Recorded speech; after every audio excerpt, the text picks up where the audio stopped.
সকলকে স্বাগত জানাই আমাদের জ্ঞান দিগন্ত ইউটিউব চ্যানেলে। আজকে আমরা নমুনা প্রশ্নপত্র 2 এর বাদ বাকি যে অংশটুকু আমাদের বাকি ছিল সেই অংশটুকু আজকে আমরা সমাধান করব।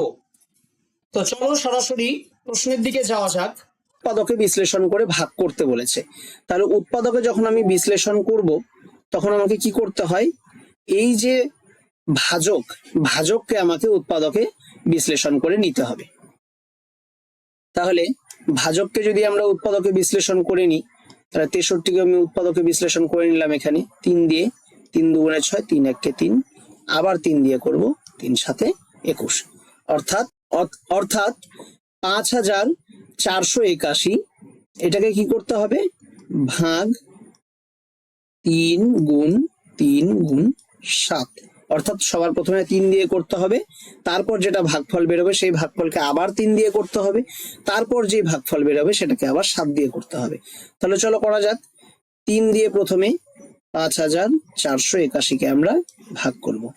3 একে 3, 2, 4 কেটে নামালাম 24, 3 আটে 24। এবার 8 কেটে নামাবো, 3 দুগুণে 6, বিয়োগ করলে কত হবে 2, আবার 1 কেটে নামাবো 21, 3 দিয়ে, 3 সাথে 21। এবার যে ভাগফলটা বেরোলো একে আবার 3 দিয়ে করতে হবে, এই 3 দিয়ে করতে হবে। এবার 3 দিয়ে আবার করব, 1827, 3 দিয়ে 3 6 18, তারপর 2 কেটে নামাবো, 3 দিয়ে 2 কে যাবে না, আবার 7 কেটে নামাবো। দুটো সংখ্যা যখন একসাথে কেটে নামাই তখন একটা শূন্য দিয়ে নিতে হয়। এবার 3 নং 27। এবার 609, একেও আবার কি করতে হবে, 7 দিয়ে ভাগ করতে হবে। 609কে যখন আমি 7 দিয়ে ভাগ করব কতবারে যাবে, 7 8 56, বিয়োগ করলে কত হবে 4, 9 কেটে নামাবো, 7 দিয়ে, 7 সাথে 49। তাহলে ভাগফল কত বেরোলো, 87। পরবর্তী প্রশ্ন, উৎপাদকে বিশ্লেষণ করে গুণ করতে হবে। তাহলে করি উৎপাদকে প্রথমে বিশ্লেষণ। 213 গুণ 21কে আমাকে উৎপাদকে বিশ্লেষণ করে নিতে হবে। 3 দিয়ে, 3 সাথে 21, আর যাবে না, তাহলে কত হবে 3 গুণ 7। তাহলে 213কে একবার 3 দিয়ে গুণ করতে হবে, একবার 7 দিয়ে। সবার প্রথম 3 দিয়ে গুণ করে দেখি, 3 দিয়ে, 3 তিরিক্ষে 9, 3 একে 3, 3 দুগুণে 6 গুণ 7, আবার 7 দিয়ে গুণ করব, আবার 7 দিয়ে গুণ করব, 7 দিয়ে 7 নং 63, 3 হাতের আছে 6, 3 সাথে 21, আর 6 হচ্ছে 27, 7 হাতের থাকবে 2, 6 7 42, আর 2 44। পরবর্তী প্রশ্ন, আজ আমাদের স্কুলে ট্যাঙ্কে সকালবেলায় 35 লিটার 750 মিলিলিটার জল ভর্তি করা হয়েছে। বিকালেও 18 লিটার 580 মিলিমিটার দেওয়া আছে, এটা লিটার হবে, মিলিলিটার জল ভরা হয়েছে, কিন্তু সারাদিনে আমরা 27 লিটার 330 মিলিলিটার জল ব্যবহার করেছি। এখন স্কুলের ট্যাঙ্কে কতটা জল আছে? তাহলে সকালবেলা এতটা জল ছিল, বিকেলে এতটা জল আরো ভরা হয়েছে, তারপর এই মোট জলের থেকে এতটা জল আমরা কি করেছি, খরচ করেছি। তাহলে কি করতে হবে, প্রথমে যোগ করতে হবে, যোগ করে খরচের জলটাকে বাদ দিয়ে দিলেই বাকি জলটা পেয়ে যাব আমরা। তাহলে প্রথমে যোগ করি, তাহলে সকালবেলায় জল ভর্তি করা হয়েছে, সকালবেলা জল ভর্তি করা হয়েছে সমান সমান 35 লিটার 750 মিলিলিটার। এবার বিকেলে, তাহলে বিকেল বেলা জল ভর্তি করা হয়েছে কত হবে, 18 লিটার 580 মিলিলিটার। তাহলে মোট জল কত ছিল, মোট জল ছিল সমান সমান 35 লিটার 750 মিলি লিটার, তার সাথে 18 লিটার 580 মিলিলিটার কি করতে হবে, যোগ করতে হবে। তাহলে যোগ করি, 0 8 5 13 3 হাতের আছে 1, 7 5 12 আর 1 13 3 হাতের আছে 1, 8 5 13 আর 1 14 4 হাতের আছে 1, 3 আর 1 4 আর 1 5, 54 লিটার 330 মিলি লিটার। এবার কি করা হয়েছে, 27 litre 330 litre, sorry 27 litre 330 millilitre জল আমরা ব্যবহার করেছি। তাহলে কি লিখতে হবে, ব্যবহার করার পর এখন জল রয়েছে, মোট জলের থেকে কি করতে হবে, ব্যবহৃত জলটাকে আমাদের বিয়োগ করে দিতে হবে। তাহলে 54 লিটার 330 মিলিলিটার এর থেকে আমাকে 27 লিটার 330 মিলিলিটার জলকে কি করতে হবে, বিয়োগ করে দিতে হবে।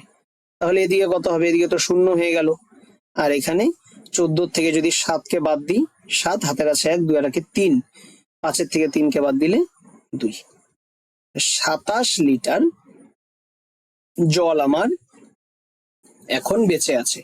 তাহলে উত্তর কি লিখতে হবে, স্কুলের ট্যাঙ্কে 27 লিটার জল আছে। একটি নারকেল বাগানে 35টি নারকেল গাছ আছে, প্রতিটি গাছ থেকে 127টি করে নারকেল পাড়া হয়েছে, মোট কতগুলি নারকেল পাড়া হলো, আর প্রতিটি ঝুড়িতে 25টি করে নারকেল রাখা যাবে এমন কতগুলি ঝুড়ি লাগবে সমস্ত নারকেল রাখতে। দেখো, একটা গাছের থেকে যদি 127টা পাড়া হয় তাহলে 35টা গাছের থেকে কতগুলি পাড়া হবে, কি করতে হবে, গুণ করতে হবে। তাহলে সমাধান, 35টি গাছ থেকে মোট নারকেল পাড়া হলো সমান সমান 127 গুণ 35। 127 গুণ 35 করলে কত হবে, সাইডে করে নি, 127 গুণ 35, 5 দিয়ে 5 সাথে 35-এর 5 হাতের আছে 3, 5 দুগুণে 10 আর 3 13, 3 হাতের আছে 1, 5 অক্ষে 5 আর 1 6 গুণ 3 সাথে 21-এর 1 হাতের আছে 2, 3 দুগুণে 6 7 8 আর 3 অক্ষে 3, তাহলে কত হবে 5 4 4 4, তাহলে 4445টি। এবার বলছে প্রতিটি ঝুড়িতে যদি 25টি করে নারকেল রাখা যায় তাহলে কতগুলি ঝুড়ি রাখবে নারকেলগুলি, সমস্ত নারকেলকে রাখতে। তাহলে একটা ঝুড়িতে যদি 25টা করে রাখে, এরকম করে কি করবে, 25টা 25টা 25টা 25টা সমান ভাগে ভাগ করে সমস্ত নারকেলকে রাখবে। তাহলে কি করতে হবে, 25 দিয়ে যদি আমি মোট নারকেল সংখ্যাকে ভাগ করি তাহলে মোট কতগুলি ঝুড়ি লাগবে সেটা বেরিয়ে যাবে। তাহলে মোট ঝুড়ির সংখ্যা সমান সমান 25 দিয়ে 4445কে আমাকে ভাগ করতে হবে। তাহলে একবারে দিব, 25 অক্ষে 25, বিয়োগ করলে 9 হাতের 1, 2 আর 1 3, 1, 4 কেটে নামাবো, 8 25-এ 200 বেশি হয়, তাহলে 7 25-এ কত হবে 175, বিয়োগ করলে আবার 9 হাতের 1, 7 আর 1 8, 19, এবার আবার 5 কেটে নামাবো, কতবারে দিব, আবার 7 বারে দিব, কত হবে 175। তাহলে ভাগশেষ কত থাকলো 20। তাহলে 25টা করে যদি নারকেল রাখি তাহলে কতগুলি লাগতেছে 177টি। যদি 25টা করে নারকেল রাখি তাহলে কতগুলি লাগছে? 177টি। আর 20টি যে নারকেল বেঁচে আছে এটাকেও তো একটা ঝুড়ির মধ্যে রাখবে, তাহলে এটার জন্য আরো একটা প্রয়োজন। তাহলে সুতরাং মোট ঝুড়ি দরকার সমান সমান 176টা তো লাগছেই, তার সাথে এই 20টি রাখার জন্য আরো একটা, তাহলে 178টি ঝুড়ি প্রয়োজন। তাহলে উত্তর দিয়ে কি লিখবো? সমস্ত নারকেল রাখতে মোট 178টি ঝুড়ি প্রয়োজন।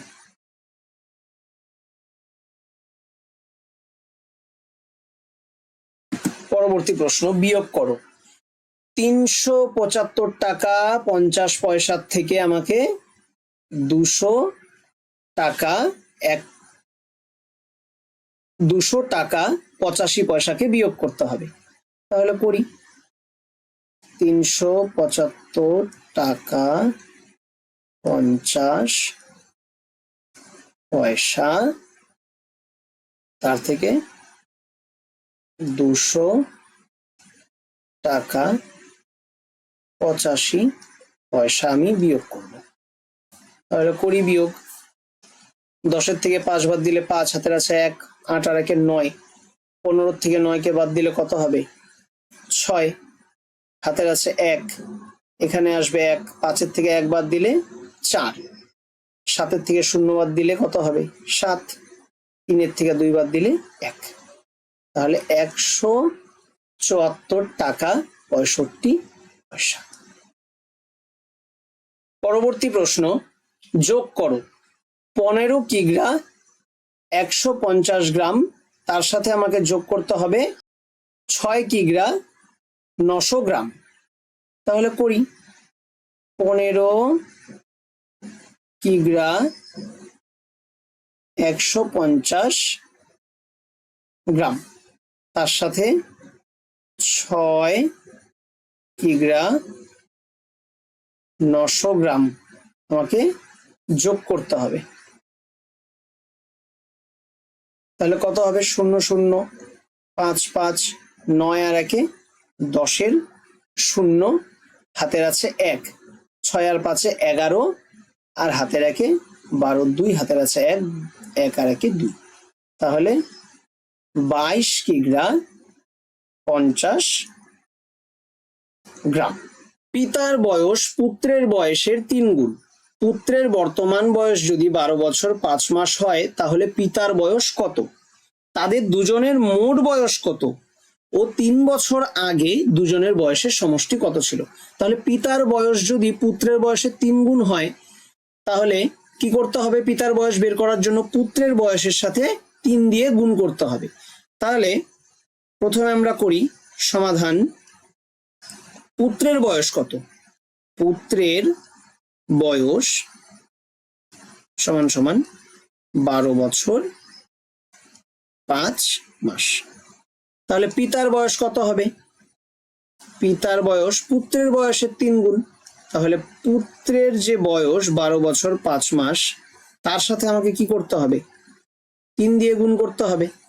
এবার 12 বছর 5 মাস গুণ 3। দেখো, মাসকে মাস দিয়ে গুণ করব, বছরকে বছরের সাথেই গুণ করব। তাহলে 3 5 কত হচ্ছে? এখানে 15 মাস, আর এদিকে 3 12 36 বছর।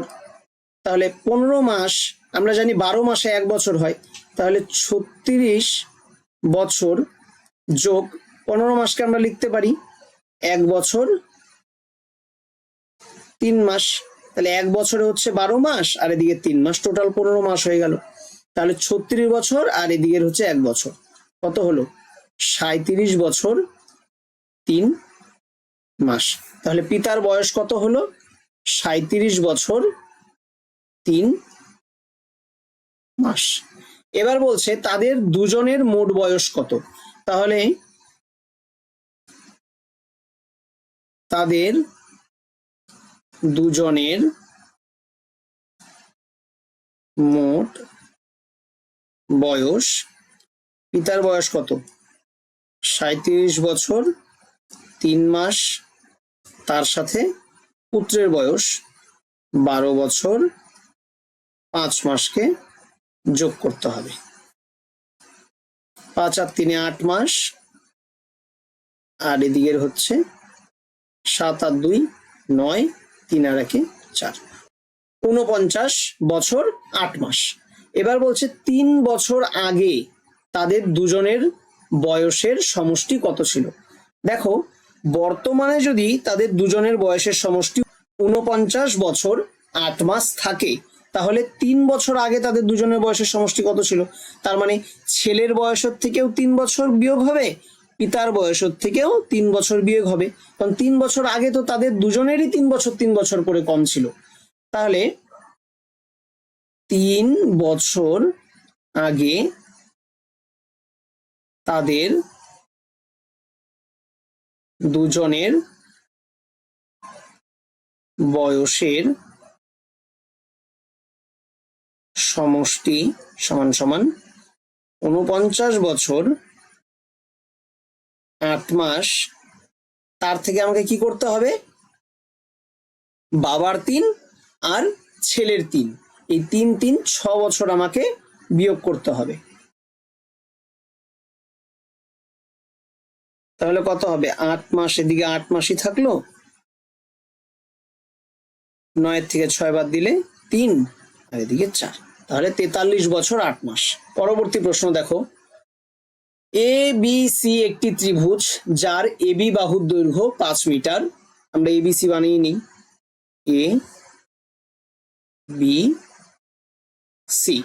এবি বাহুর দৈর্ঘ্য বলছে 5 সেন্টিমিটার, আর এসি বাহুর দৈর্ঘ্য বলেছে 5 সেন্টিমিটার, আর বিসি বাহুর দৈর্ঘ্য বলেছে হচ্ছে 7 সেন্টিমিটার। তাহলে ত্রিভুজটি কি ধরনের ত্রিভুজ? দেখো, দুটো বাহু সমান আর একটি বাহু অসমান, এরকম ত্রিভুজকে আমরা কি বলি? সমদ্বিবাহু ত্রিভুজ। তাহলে এই ত্রিভুজকে কি বলবো? সমদ্বিবাহু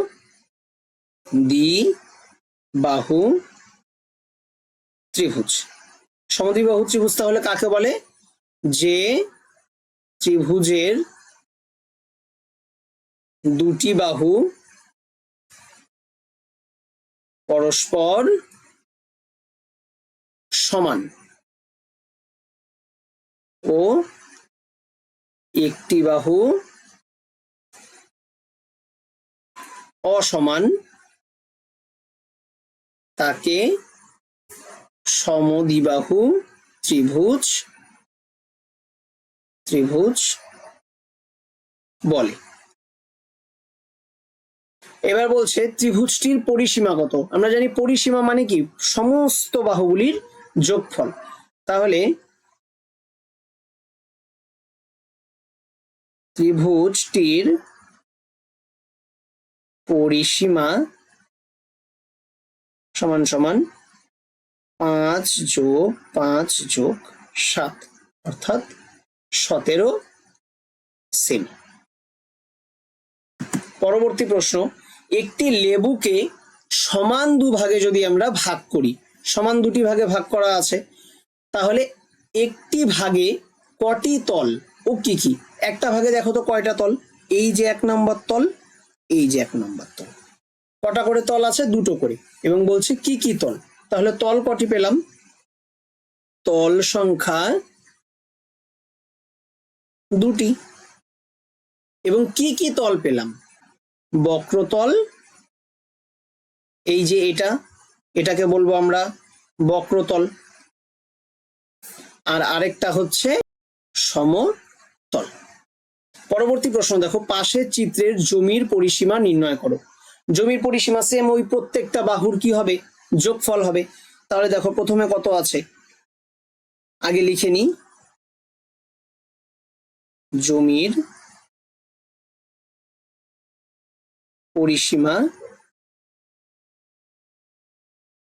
এবার প্রত্যেকটা বাহুকে আমরা যোগ করব। 18 মিটার, 10 মিটার, তারপর আছে এই যে 6 মিটার, তারপরে আছে আবার 12 মিটার, তারপরে দেখো আছে আবার 6 মিটার, তারপরে আছে আবার 8 মিটার, তারপরে 18 মিটার, তারপর 30 মিটার।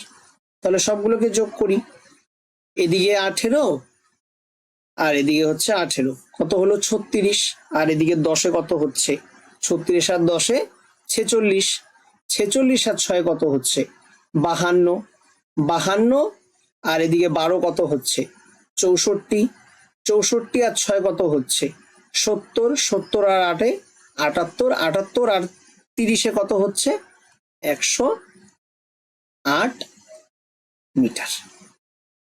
পরবর্তী প্রশ্ন দেখো, আয়তক্ষেত্র একটি পিচ বোর্ডের যে ধার বেশি লম্বা তাকে কি বলা হয়? যে ধার বেশি লম্বা তাকে কি বলা হয়? এই ধারটা বেশি লম্বা, তাহলে এটাকে আমরা কি বলি? আমরা দৈর্ঘ্য বলি। আর যে ধারটা ছোট তাকে আমরা কি বলি? প্রস্থ বলি। তাহলে যে ধার বেশি লম্বা তাকে কি বলা হয়? দৈর্ঘ্য। আর যে ধার সব থেকে ছোট তাকে বলি আমরা প্রস্থ। পাশের চিত্রটিতে কয়টি ত্রিভুজ আছে? এখানে ত্রিভুজ গুনতে বলেছে, তাহলে এই দেখো, এই হচ্ছে একটা, তারপর এই হচ্ছে একটা, দুটো, তারপরে এই হচ্ছে একটা, তিনটা, এই হচ্ছে একটা, চারটা, এই হচ্ছে একটা, পাঁচটা, এই হচ্ছে একটা, ছটা। এবার দেখো, এই যে একটা বড়টা, এই যে বড়টা, এটা একটা, 7টা। আর কোথাও দেখছো কি? আর কোথাও দেখা যাচ্ছে না। তাহলে মোট ত্রিভুজ সংখ্যা কয়টি? 7টি। তাহলে ভিডিওটি আজকে এখানেই শেষ করছি। আজকে আমরা নমুনা প্রশ্নপত্র 2 সম্পূর্ণরূপে সমাধান করলাম। তো ভিডিওটি ভালো লেগে থাকলে অবশ্যই একটি লাইক করে দেবে এবং সকলের কাছে শেয়ার করে দেবে। এমনই শিক্ষণীয় ভিডিও পেতে গেলে আমাদের চ্যানেলটিকে অবশ্যই সাবস্ক্রাইব করে রাখো। ধন্যবাদ, দেখা হচ্ছে পরের ভিডিওতে।